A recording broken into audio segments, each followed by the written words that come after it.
Hi guys, welcome back to my mathematics tutorial. My name is Peter C. Dogwood Jr., your math tutor, and I am an instructor of mathematics at the University of Liberia. In today's lesson, we want to focus on the nth derivative. So in previous lesson, we started with nth derivative. We solved the first 4 problems. So in this lesson, we want to solve additional problems. So we will solve the first 3. And in the next lesson, we will solve the last 3 that has to do with the nth derivative of trigonometric function. So what's the essence of the nth derivative? The nth derivative is actually useful whenever you have a function that has a particular pattern, a repeated pattern of derivatives. So if you want to find higher derivatives, like you want to find the 40th derivative, the 100th derivative, you cannot keep differentiating one after the other. It takes a lot of time.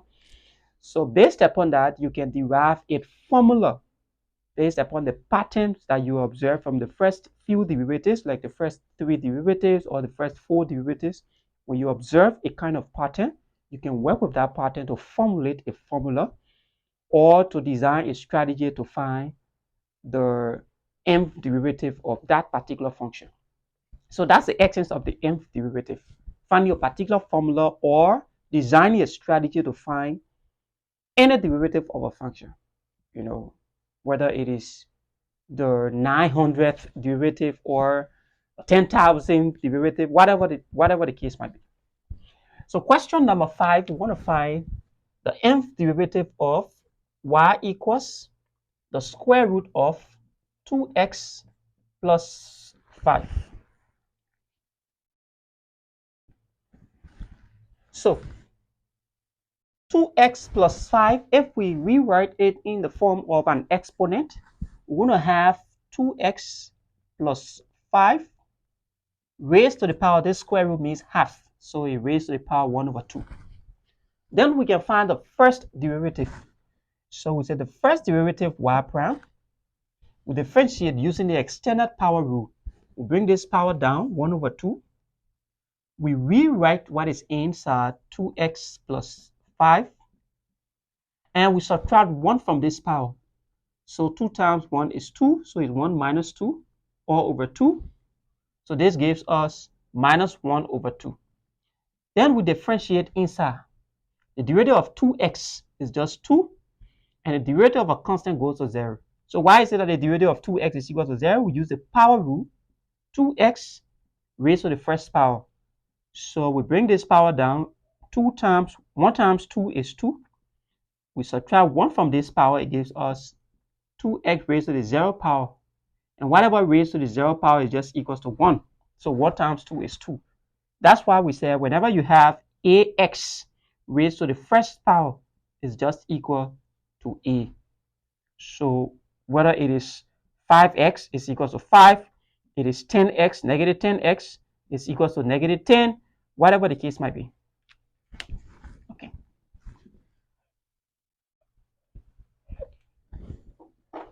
So now the derivative of 2x is just equal to 2. So what do we observe? We observe that this 2 can carry this 2 out. We are now left with just 1 times 2x plus 5 raised to the power minus 1 over 2. That's the first. The second derivative, y prime prime equals, we differentiate this expression. So we bring this power down again. So it's minus 1 over 2. 2x plus 5.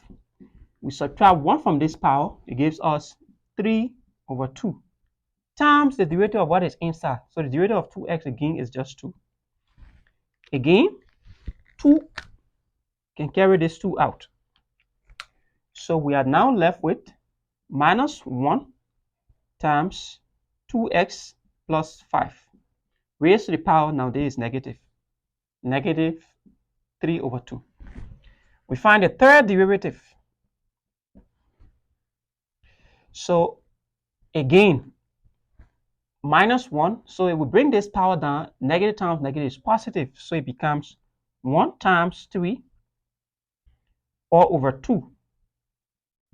Rewrite 2x plus 5, and then we subtract 1 from this power.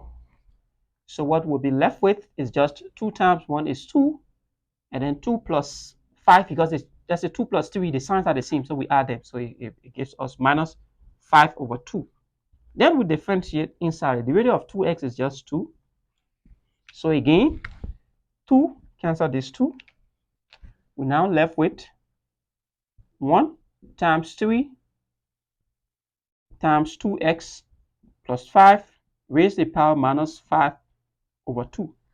So to further be convinced on this coefficient, on this expression, 1 times 2, let's find the next derivative. That is the fourth derivative. Remember we told you when you are finding fourth derivative, fifth derivative, you must put it in parentheses like this. So now this is equal to 1 times 2. So when this power is being multiplied by this expression, this will be negative now. 1 times 3 times 5 over 2. Then we rewrite this, 2x plus 5. And what happens? We subtract 1 from this power, it gives us minus 7 over 2. Times what is inside the derivative of 2x is just 2. So again, this 2 cancel this 2. We're now left with negative 1 times 3 times 5 times 2x plus 5 raised to the power of minus 7 over 2. Now, dot, dot, dot, y raised to the nth power. So what becomes of the nth derivative? That's exactly what we want to find. So the first thing we need to identify is the signs. So if we look at these expressions, we see that the first one here is positive. This is negative. This is positive. This is negative. So we're going to have positive, negative, positive, negative. But another thing we need to notice here is that the first term, we have 1. The second, let's say the first derivative, we have 1 coefficient. And the third derivative, there's the first and the second derivative, we also have 1. So there is, we do not have these numbers to be changing. But if we leave from the second derivative, going to the third, going to the fourth, we find out that we have 1. We have 1 times 3. We have 1 times 3 times 5. So it's like we're having odd numbers, right? Unlike the first derivative wherein we have an odd number, the second derivative we have the same odd number that are repeating. But for this one now, the same odd number is not repeating, but it has other numbers. So for the first derivative, it would be a challenge for us to include this particular first derivative within our pattern. So we're going to exclude this first derivative portion from the pattern and just consider from the second derivative onward, right? So you know you can easily find the first derivative. Even you can easily find or quickly find the second derivative. But if you actually find the 25th derivative, the 30th derivative, that's a long process. So these are reasons why you must find a formula to be able to find those derivatives. So we take it from the second derivative. So the first thing we want to identify the signs. So it starts with a negative. Instead of us starting now with a positive now, this first now starts with a negative. So remember there's a difference between starting with a negative and starting with a positive. When it starts with a negative, it means you're going to use minus 1 raised to the power n. When it starts with a positive, you're going to use minus 1 raised to the power n plus 1 or minus 1 raised to the power n minus 1. That is, if the first derivative is negative, the first derivative, meaning if you have n to be 1, and then it is positive, right? So 1 plus 1 is 2. So minus 1 raised to the second power is positive. When the first derivative is also positive, 1 minus 1 is 0. Minus 1 raised to the 0 power is also positive 1. So you can use this if it starts with positive. But since we're starting with a negative alternating sign, it means we must use the first one. So we will have for the sign minus 1 raised to the power n. We're done with the first one. Now let's also take notice of these numbers now. So we see that these numbers are all odd numbers. We left from 1, we went to 3, we went to 5. If we were to find the second one, if this 7 over 2 comes down, so it will be 1, 3, 5, 7. You subtract 1 from this, it will give you 9 over 2. So it's going to be 1, 3, 5, 7, 9, and so forth. So to identify that pattern, what we can do is that, look at this, 2n minus 3. If we say 2n minus 3, if n is 2, the first derivative, the second derivative, right? So you will have 2 times 2 minus 3. So this is 4 minus 3, which is just equal to 1. So it means if n is 2, the second derivative, we will have, where is it? Where is it?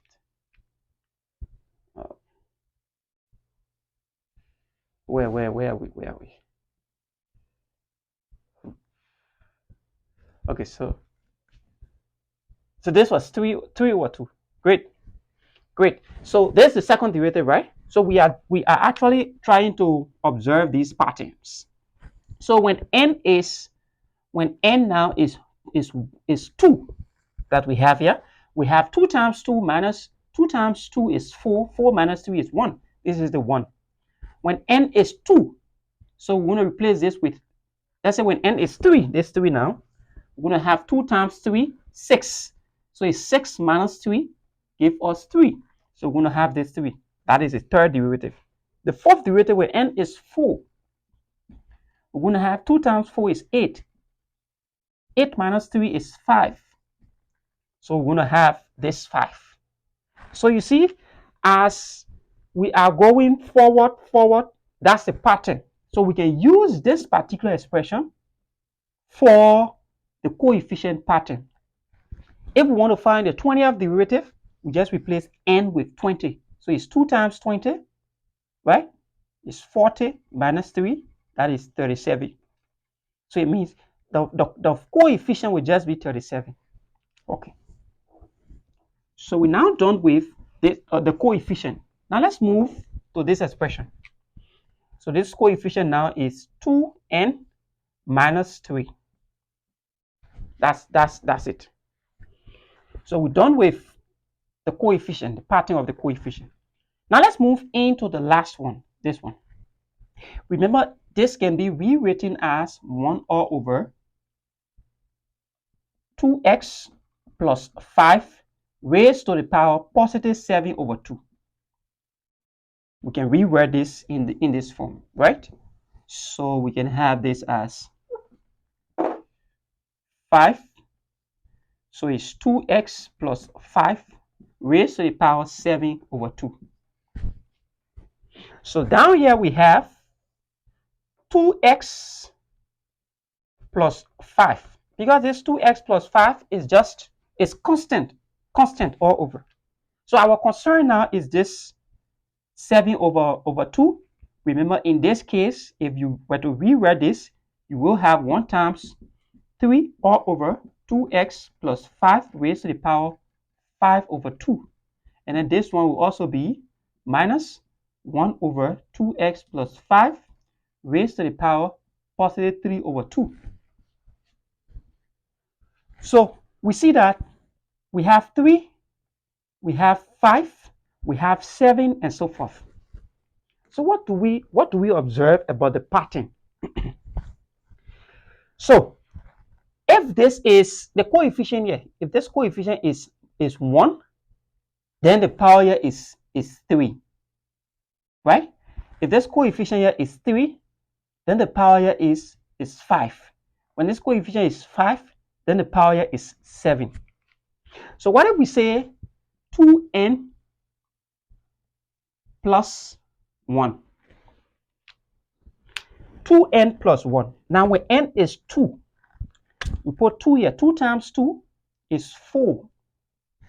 4 plus 1 is 5. When n is 2, right? This is a 2. So we're gonna get okay, so let's take a minus sign right here. Excellent. So 2n minus 1. When n is 2, we have 2n minus 1, which is now 2 times 2. This is 4 minus 1 is equals to 3. So we're going to get this 3. When n is, for the denominator, don't bother about the denominator because the denominator is constant. What if when n is now 3, this 3, the third derivative, you have 2 times 3 minus 1. This is 6 minus 1. This is 5. So you have 5. When n is 4, you have 2 times 4, 8. 8 minus 1 is 7. So this is the pattern we're going to use. So for the denominator, we're going to have 2n minus 1 all divided by 2. Now let's bring it up.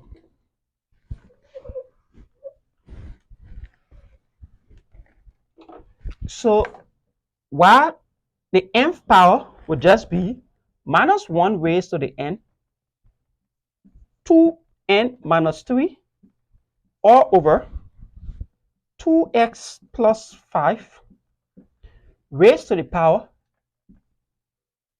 2n minus 1. 2n minus 1 all over 2. So this 2n, we can express this 2n over 2, and then this 1 over 2. So we will have the nth derivative of this expression now will be minus 1 raised to the power n, 2n minus 3 divided by 2x plus 5 raised to the power now 2n over 2. This is just n plus, let's say it's minus 1 over 2. So this is our final answer for the first problem. So let's move over to the second problem.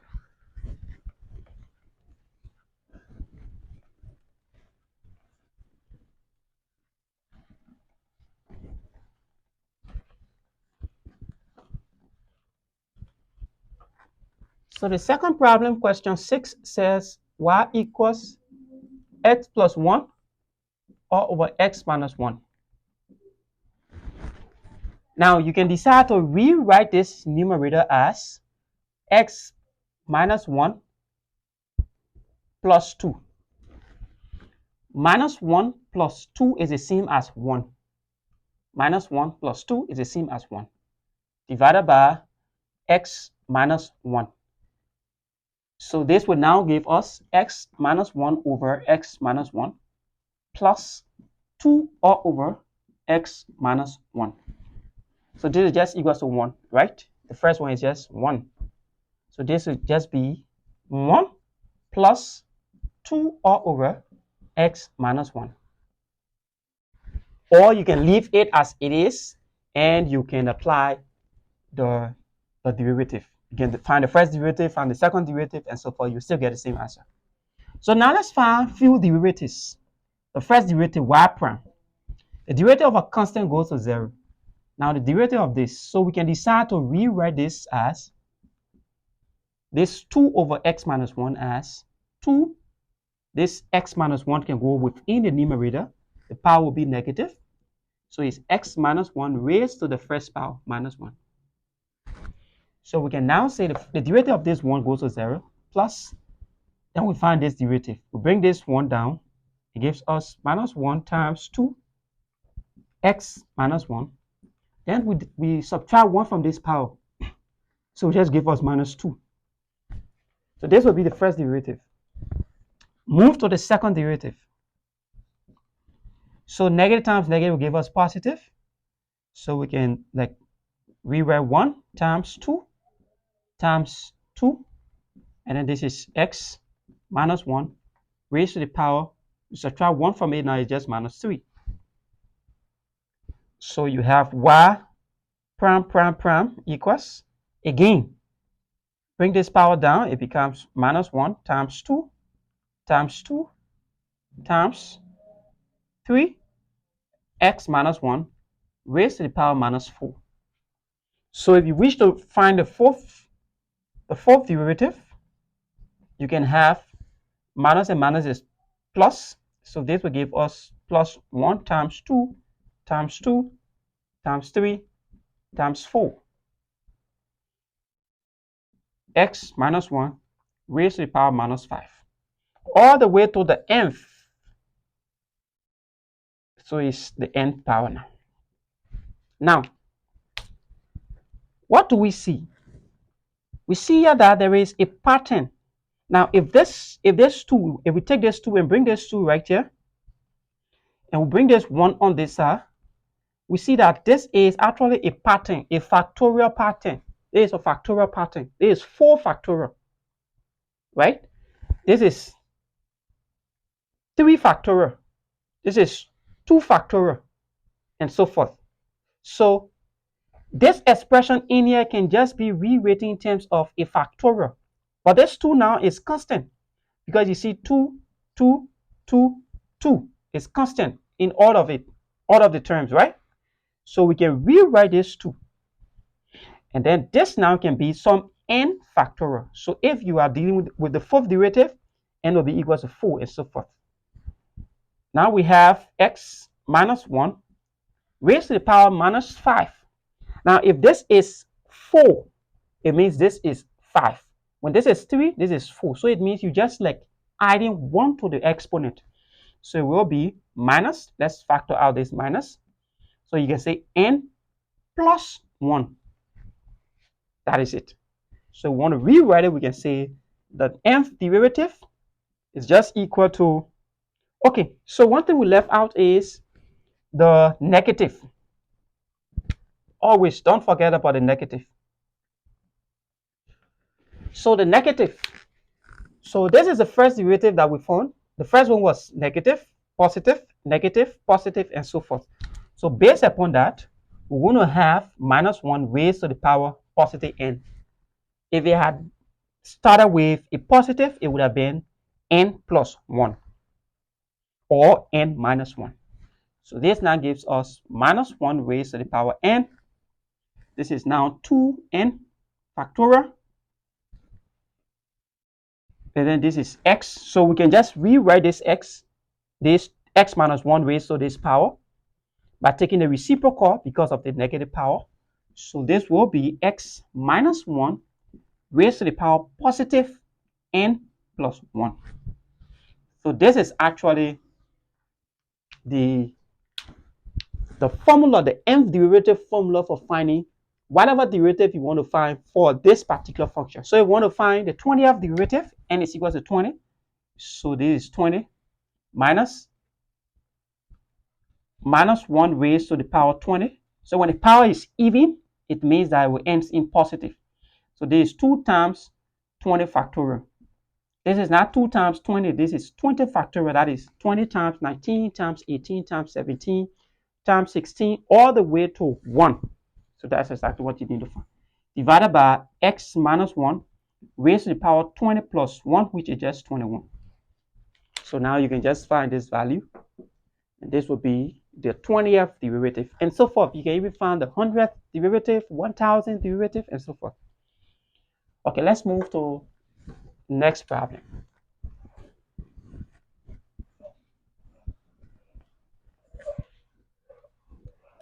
The next problem is another easy one. So we have question 7, y equals to 1 all over x minus 1 raised to the second power. So we can rewrite this as x minus 1 raised to the power minus 2. That is, we take this denominator to the numerator. So what happens? We can now find the derivative. So the first derivative, bring this power down, minus 2 times x minus 1, and we subtract 1 from this power, it's just minus 3. Now we differentiate in here, the derivative of x is just equal to 1. That's why we are not bothered to differentiate in here. If this was 3x or 4x or whatever the case might be, we would have gotten 3 or whatever number that is attached to this x. The derivative of 1 is just equal to 0. So we are not bothered by that. Then we find the second derivative. So this becomes negative times negative is positive. So this is 2 times 3 x minus 1 raised to the power minus 3 minus 1. Because we subtract 1 from here, we just get minus 4. We find the third derivative. This is 2. So this negative times this expression will give us negative 2 times 3 times 4 x raised to the power x minus 1 raised to the power minus 4 plus 1. Is it plus 1? Minus 1, not plus 1. Sorry. I'm sorry for that. Plus 1 is for integration. Minus 1 is for differentiation. So it's minus 1. So when we subtract 1 from here, we get minus 5. So we see each of these terms, we have minus 2 all over. So basically, there is an invisible 1 right here, all over x minus 1 raised to the power positive 3. Because if we reciprocate, the power will change to positive. In the next, we have a positive. So this is just 2 times 1 times 2 times 3 all over x minus 1 raised to the 4th power. In the next, we have negative 1 times 2 times 3 times 4 all over x minus 1 raised to the 5th power. So for the nth derivative, we will just have minus 1 because it begins with a negative. Again, it is just minus 1 raised to the nth power. And then for this expansion, this is factorial. So this is some n factorial. We are not using 4 factorial because we want to find a general formula, right? So we just replace this with n factorial. That is the 4th derivative. What is it? Was it the 4th derivative that we found? Okay, 1, 2, 3. What is it? Let's be careful so that we cannot mess anything up, right? Okay, so the first one was this expression. We had the 2. Okay, so this was the first derivative, right? We found this first derivative. We got this for the first derivative. This is second derivative. And then we got 1 times 2 times 3. And then for the third derivative, we got 1, let's say 2 times 3 times 4 for the third derivative. Okay, so what do you observe? We observe that if we have the third derivative, or let's start with the first derivative. First derivative, this value is 2, so it's increased by 1. So if this was 2 factorial, it means this 1 has increased by 1. So for this one, it's 3 factorial. So it means it has also increased by 1. It has also increased by 1. So instead of just saying n factorial, we can say n plus 1 factorial. All divided by x minus 1 raised to the power. Now, this 5 now. If this is 4, it means this is 5. So it means this will be n plus 2. Let's prove it, right? If it is the first derivative, we'll notice that down here we have 3. So it means it has increased by 2. If it is the second derivative, we have this to be 4. If it is the third derivative, we have this to be 5. So it had increased by 5, by 2 instead of 1. So let's prove as to whether we are correct.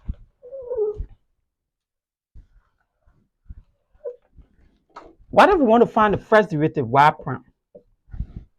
So this would just be equal to minus 1, right? It's just minus, because minus 1 times minus 1 raised to the first power is just minus 1. This is 1. So it's 1 plus 1 is 2. All over. Down here is x minus 1 raised to the power 1 plus 2 is now 3. So you see that the first derivative, we have 1 times 2 all over x minus 1 raised to the third power. So if we want to find the 50th derivative, the 100th derivative, this is the formula we can use to find whatever derivative we want to find for this particular function. So that's how we find nth derivative. And thanks for watching. In our next lesson, we will look at finding the nth derivative of trigonometric functions. That is question 8, question 9, question 10, and question number 11. Thanks ever so much. Please don't forget to subscribe, like, share, and hit the notification button so that you get updates on our new videos. Thank you.